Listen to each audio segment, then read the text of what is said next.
In the Democratic Republic of Congo, clashes between the country's army and the M23 rebel group have left more than 8,000 victims in the city of Goma and surrounding areas.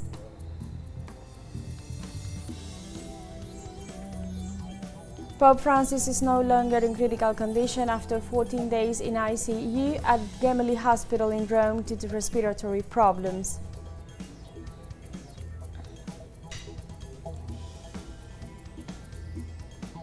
And dengue fever in Peru has already claimed its first victims, with the confirmed death of 17 people from the disease and a total of 13,763 cases diagnosed so far this year.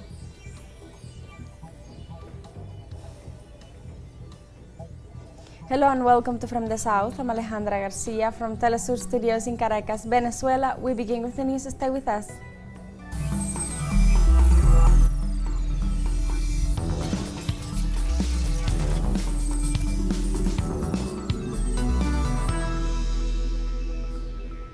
In the Democratic Republic of Congo, clashes between the country's army and the M23 rebel group have left more than 8,000 victims in the city of Goma and surrounding areas.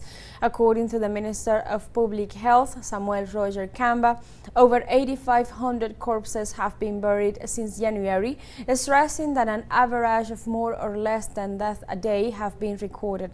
The minister explained that some 5,587 wounded have been registered, although the cases registered at the military hospital in Goma are not taken into account because of the control that the M23 has in the area. So far, the rebel group has advanced on several fronts, taking over 2 provinces, reaching minerals such as gold and coltan, which are essential for the technology industry and the manufacture of mobile phones.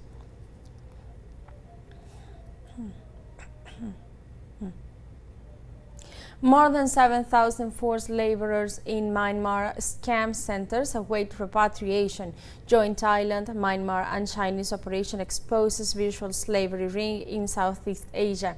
According to Nang Maung So, spokesman for the Myanmar Border Guard Forces, they originally planned to repatriate 500 people a day, but now the number of detainees has risen to over 7,000. He pointed out that these 7,000 people are a small number of the hundreds of thousands of people living in Southeast Asia. These people are lured to work in Myanmar, Cambodia and Laos, where they must commit scams against people from all over the world, thus being trapped in a virtual slavery.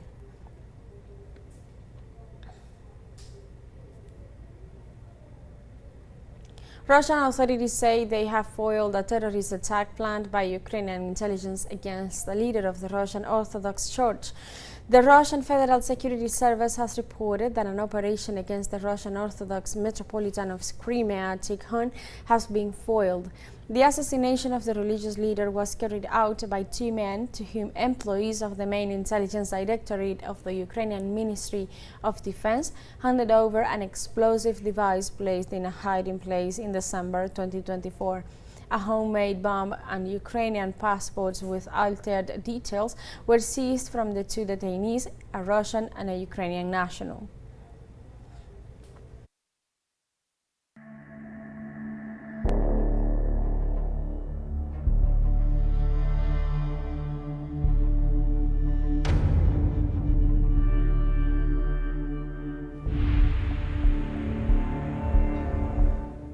In Lebanon, Israel and the United States continue to violate the status of international law on territorial sovereignty and respect between states. The U.S. government illegally authorized Israeli forces to remain indefinitely in the buffer zone south of Lebanon. Likewise, Israeli Defense Minister Israel Katz stated that they will also be stationed at several strategic points, such as the summit of Mount Hermon and at the border with Syria. Likewise, armed forces commanders communicated that they could not continue to tolerate this violation of international rights by allowing extremist organizations to be close to Israeli border areas.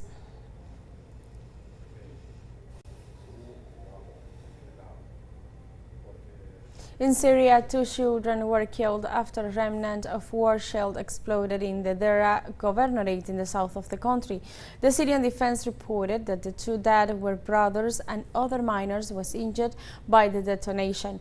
The United Nations Office for Humanitarian Affairs reported that since December 2024, more than 430 deaths and injuries have been recorded due to the detonation of explosive devices. Incidents of explosions of mines and unexploded ordnance continue in several Syrian regions.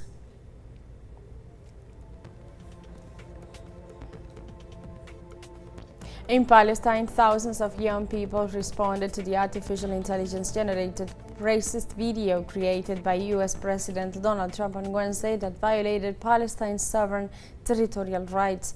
Trump provoked outrage when he published on his social network, Truth Social, a video generated with artificial intelligence showing his plan to expel the Palestinians from Gaza and turn the territory into a Middle Eastern Riviera with a golden statue of the U.S. president.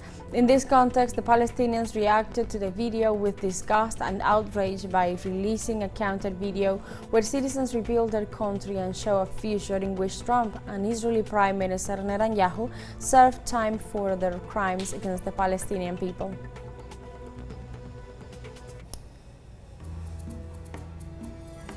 And now we have a short break coming up, but first remember you can join us on TikTok at teleSUR English, where you'll find news in different formats, news updates and more. We'll be right back, stay with us.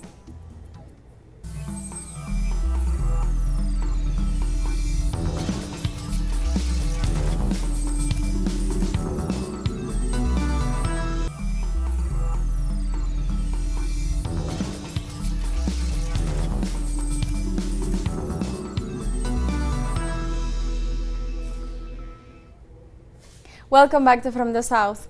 Pope Francis has left the critical phase after 14 days in the Gemelli Hospital in Rome due to respiratory problems. Vatican sources explain that the pontiff has left behind the critical phase in which he enters suffering from a respiratory crisis, anemia, and an alarming low level of platelets. The Holy See hopes that this stability will stabilize and reported that on Thursday afternoon the pontiff went to pray in the chapel. Pope Francis was hospitalized on February 14th for a bronchitis with polymicrobial infection, to which was added a bilateral pneumonia.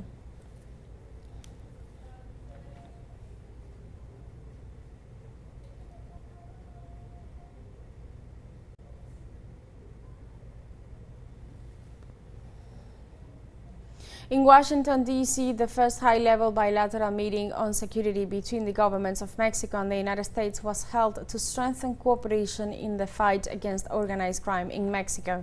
The meeting between the Mexican Security Cabinet and the U.S. Secretary of State, Marco Rubio, was aimed at agreeing on new strategies to strengthen the fight against drug and arms trafficking. The Mexican government emphasized that all collaborations in security matters will be carried out under the principles established by President Sheinbaum: shared responsibility, mutual trust, cooperation without subordination, and respect for sovereignty. Both countries agreed to hold periodic high-level meetings to evaluate progress and maintain constant communication on the matter.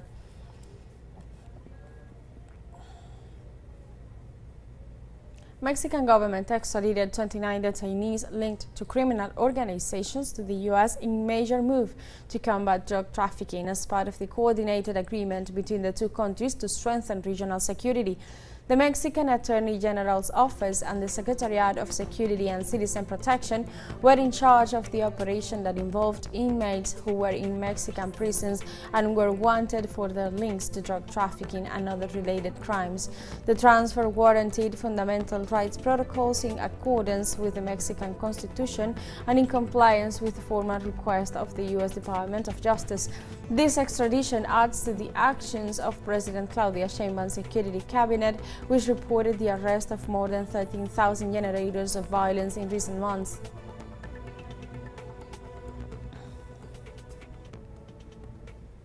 In Colombia, President Gustavo Petro presented on Thursday part of the ministerial cabinet with which he will face the last 17 months of mandate.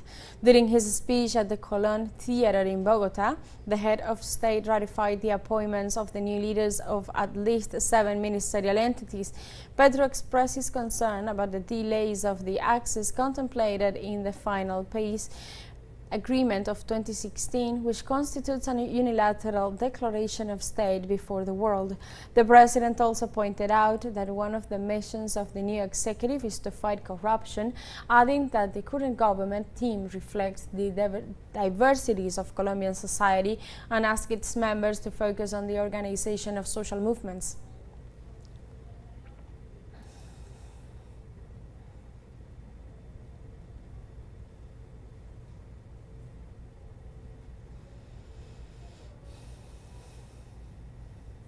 In Ecuador, the parliament holds the first debate on the proposed constitutional reform with the aim of allowing the establishment of foreign military bases in the country once again. The debate involves modifying Article 5 of the Ecuadorian Constitution, which prevents the permanence of foreign military forces and which made the United States to leave its base in Manta in 2009. According to a report presented by Assembly member Gisela Garzón, the president's proposal includes changes in other laws, recalling that the Ecuadorian Penal Code punishes with 10 to 13 years in prison anyone who allows foreign military bases to be set in the nation. Noboa's proposal was made in the context of the internal armed conflict he declared in the country against organized criminal groups, the cause of the escalation of violence that has led Ecuador to become one of the countries with the highest homicide rate in Latin America.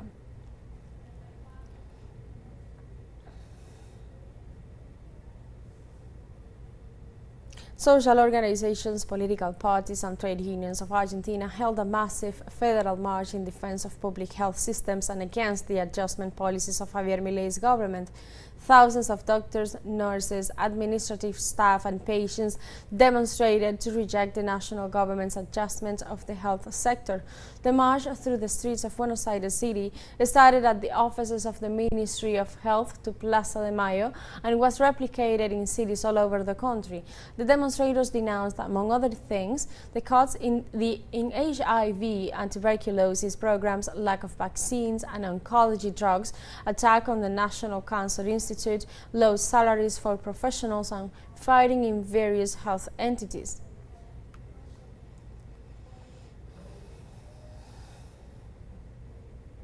In Argentina, the government of President Javier Milei qualified on Thursday in a resolution as idiot, imbecile and feeble-minded issues related to mental health, psychic or cognition.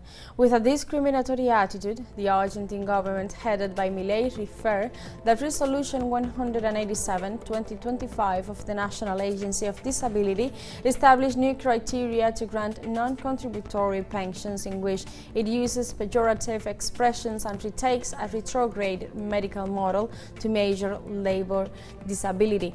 The referent of the Network for the Rights of Persons with Disabilities, Ana Dons, stated that it is an unprecedented setback in terms of rights and it shows what the libertarian officials are doing with our group. They adjust us and persecute us.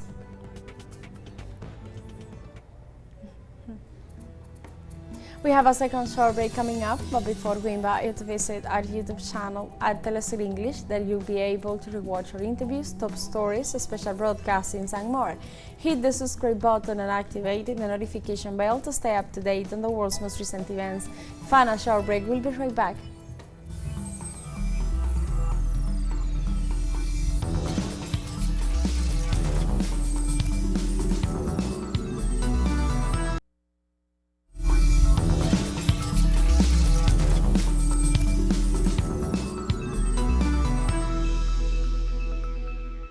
Welcome back to From the South. Dengue fever in Peru has already claimed its first victims, with a confirmed death of 17 people from the disease and a total of 13,763 cases diagnosed so far this year.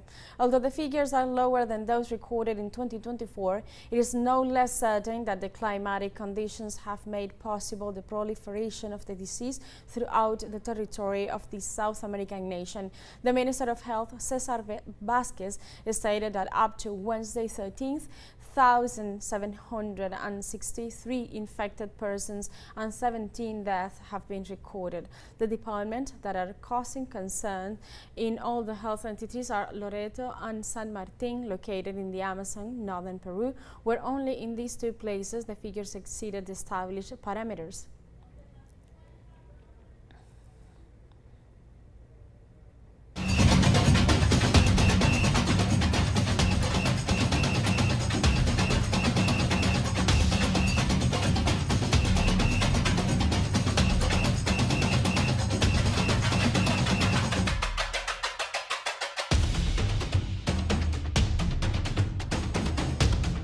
Every year in Trinidad and Tobago, a reenactment of the Canboulay riots is held on Friday before Carnival. For more on this celebration, we go live to Port of Spain with our collaborator, Mission Robinson. Hi, Mission, what can you share with us at this hour?